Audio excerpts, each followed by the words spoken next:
ഇന്ന് കേരളത്തിൽ ഏറ്റവും പ്രധാനപ്പെട്ട ചർച്ചാ വിഷയം പ്രധാനമന്ത്രിയുടെ കേരള സന്ദർശനം, കൊച്ചി സന്ദർശനമായിരുന്നു.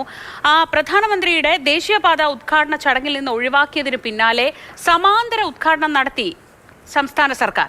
രാമനാട്ടുകര മുതൽ വെങ്ങളം വരെ ദേശീയപാതയിൽ മന്ത്രി മുഹമ്മദ് റിയാസ് റോഡ് ഷോ സംഘടിപ്പിച്ചു.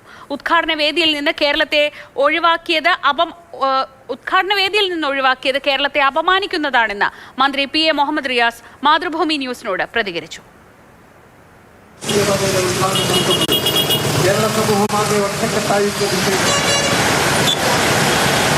പ്രധാനമന്ത്രി ഉദ്ഘാടനം ചെയ്യുന്ന അതേ സമയത്ത് തന്നെ രാമനാട്ടുകര വെങ്ങളം റീച്ചിൽ മന്ത്രി PA മുഹമ്മദ് റിയാസിന്റെ റോഡ് ഷോ ഇതൊരു സമാന്തര ഉദ്ഘാടനം എന്ന രീതിയിലാണോ?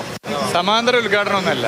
ഈ റോഡ് യാഥാർത്ഥ്യമാകാൻ വേണ്ടി LDF സർക്കാർ ഇതിനുവേണ്ടി ഒരുപാട് മനുഷ്യരും കഠിനാധ്വാനം ചെയ്തിട്ടുണ്ട്. LDF സർക്കാർ 2016 അധികാരത്തിൽ വന്ന് സുപ്രധാനമായ തീരുമാനം കൈക്കൊണ്ടു. ഇന്ത്യയുടെ ചരിത്രത്തിൽ ആദ്യമായി ദേശീയപാത വികസനത്തിന്റെ ഭൂമി ഏറ്റെടുക്കലിന് മറ്റുമായി ഒരു സ്റ്റേറ്റ് ഗവൺമെന്റ് പണം ചെലവഴിച്ചു. ഈ ഗവൺമെന്റ് വന്നതിന് ശേഷം തുടർച്ചയായി ഇത് യാഥാർത്ഥ്യമാക്കാൻ ബഹുമാനപ്പെട്ട മുഖ്യമന്ത്രിയുടെ നേതൃത്വത്തിൽ നിരവധി റിവ്യൂ യോഗങ്ങൾ നടന്നു. ഞങ്ങളൊക്കെ ഫീൽഡിൽ ഒരുപാട് പ്രശ്നങ്ങൾ ഇടപെട്ടു. ബഹുമാനപ്പെട്ട കേന്ദ്രമന്ത്രി നിതിൻ ഗഡ്കരി തന്നെ കേരളത്തെ മുഖ്യമന്ത്രിയെയും സർക്കാരിനെ അഭിനന്ദിച്ചു. ഈ റോഡ് ഇപ്പോൾ യാഥാർത്ഥ്യമായത് എങ്ങനെയാ? ഈ മഴയും വെയിലും കൊണ്ട് എത്ര ആളുകൾ ഇതിന്റെ ഭാഗമായി നിന്നു. അപ്പോൾ ഉദ്ഘാടനം വരുമ്പോൾ ഏതെങ്കിലും ഒരു പൊതുമരാമത്ത് മന്ത്രി എക്സോറവായി ഒരാളെ ഒഴിവാക്കുന്നു എന്നുള്ളതല്ല പ്രശ്നം. ഇത് കേരളത്തെ അപമാനിക്കലാണ്.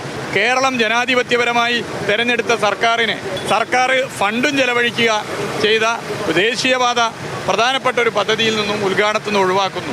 അത് ശരിയല്ല. ഈ കേരളത്തിന്റെ ചരിത്രത്തിൽ ദേശീയപാത വികസനത്തിന്റെ ഉദ്ഘാടന പരിപാടിയിൽ നിന്നും ഉത്തരവാദിത്തപ്പെട്ടവരെ ഒഴിവാക്കി നിർത്തിയിട്ടുണ്ടോ? ഇതൊക്കെ കേരളത്തിൽ ജനങ്ങൾ കാണുന്നുണ്ട്.